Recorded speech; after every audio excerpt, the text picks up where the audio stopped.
and I'm going to take some Barrage the Farages, where you've sent in your questions sight unseen to me, and I'll do my best to answer them. Aid on Twitter asks me, would you go on a pub crawl with Jean-Claude Juncker and Guy Verhofstadt? Now, look, I'm a great believer. You can disagree with people in life, politically, but still like them as human beings. No problem going on a pub crawl with Jean-Claude Juncker, other than, even though I'm quite well known for liking the odd sherbet, he would drink me under the table. I mean, I couldn't live in that company. But would I want to go out and have a drink with Guy Verhofstadt? No. Because not only do I disagree with him, not that that matters, I can't stand the bloke either. He's deeply intolerant, thinks he's right, foams at the mouth with rage at anything to do with Brexit. So, no, Verhofstadt is not top of my list. Bad politics, bad guy in my view.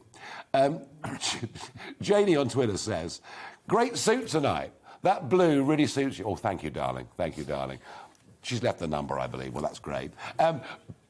Beth on Twitter says, who is the European politician you'd most welcome at Christmas Day at the Farage household? Oh, gosh. Whatever I say here, I'll get into the most awful trouble. So pre-lunch drinks will stick with Juncker, all right? And that'll be absolutely... and then we'll boot him out, otherwise we'd all collapse. Time for a couple of quick more ones. Chris says to me, how do you see the 2022 US elections going?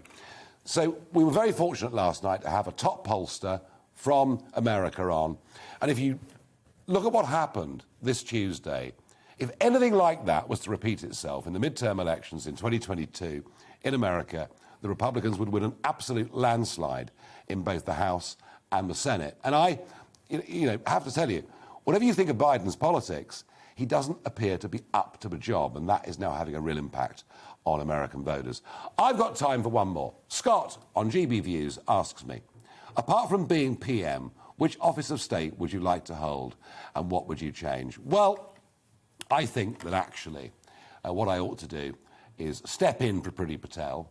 She's a nice lady, but she's promised to deal with our borders, and she's failed spectacularly. And if I was put in charge, I'd sort the English Channel out. Oh, we'd be condemned by the United Nations and by the European Union and by Sleepy Joe, but you know what?